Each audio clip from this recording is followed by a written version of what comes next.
I want to get this right, so I want to look at my notes for this. According to this, you are black. Is that correct? That is correct. That is correct. Okay. Not African American. That's not a term I like. How come you don't like the term African American? Ridiculous. I was born and raised in America. I've never been to Africa. Why am I an African American? Most of my people have been here longer than most of the other people in this room. Yet most people don't have a hyphen. I'm an Italian American, Greek American, Romanian American. It's an absurd term.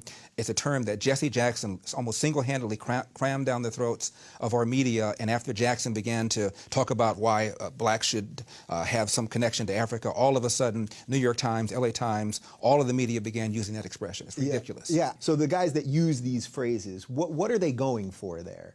Well, what is the goal there? The goal is to tell black people that we're victims, that discrimination and racism remain major problems in America when in fact they don't.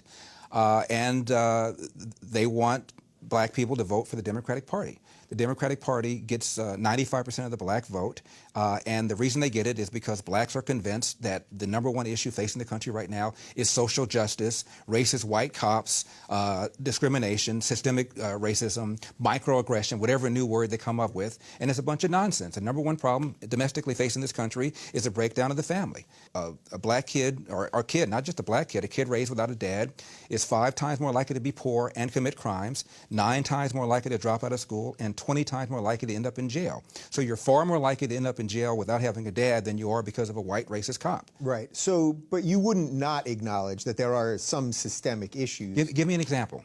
Tell me what you think the most systemic racist issue is. What is it? Well, I would say that because black people in most cases, in many cases, were descendants of slaves, that racism as an institution, that it just, a certain amount of it just exists. 2015? Give me the most blatant racist example you can come up with right now. I think you could probably find evidence that, in general, cops are more willing to shoot if the perpetrator is black than white. What's your basis for saying that? Last year... Well, look, I know a lot of people would say, look what's going on in Chicago. I know what they would say. Yeah. I'm talking about what the facts are. 965 people were shot by cops last year and killed. 4% of them were white cops shooting unarmed blacks. In Chicago in 2011, 21 people were shot and killed by cops. In 2015, there were 7. In Chicago, which is a third black, a third white, and a third Hispanic, 70% of the homicides are black on black. About 40 per month, almost 500 per year last year in Chicago, and 75% of them are unsolved. Where is the Black Lives Matter on that? The idea that a racist white cop shooting unarmed black people is a peril to black people is BS. It's complete and total BS. And the reason for these so-called activists saying this is the assumption that racism remains a major problem in America. The media, CNN, especially MSNBC, runs down whenever a black cop shoots somebody, and it's some march on Washington. It's ridiculous. Black people, half the homicides in this country are committed by and against black people. Last year there were 14,000 homicides. I'm not talking about suicides. I'm talking about homicides. Mm-hmm. Half of them were black. 96% of them black on black of that 7,000. Where's the Black Lives Matter people on that? In Baltimore, where Freddie Gray was killed, Freddie Gray died in a van. I shouldn't say was killed. Died in a van. Yeah. You have a city that's 45% black.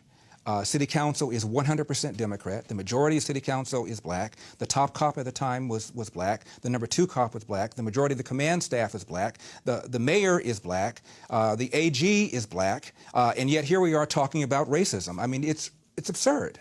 And in the last 30 or 40 years, the percentage of suspects killed by cops who are black has declined 75%. However, the percentage of whites killed by cops has flatlined. Yeah. And so, if anything, people are more concerned about shooting black people for fear that they're going to be called racist. And almost every one of these incidents, whether it's Eric Gardner in New York, who died because he was selling Lucy's and resisted arrest, whether it's Tamir Rice in Cleveland, who was twirling around the gun, whether it's Michael Brown in Ferguson, who had just committed a strong arm robbery, almost every one of these incidents involved somebody resisting arrest.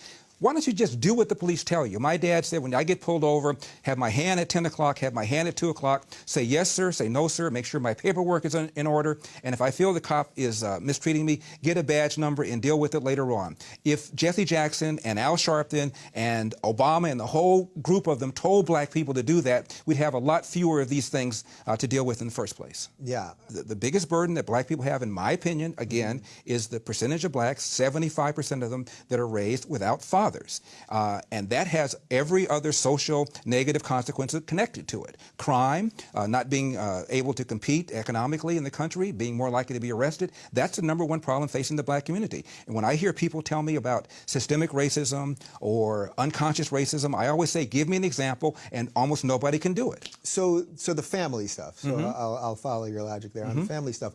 What can actually be done about that then? I mean, because that's a big reverse the welfare state.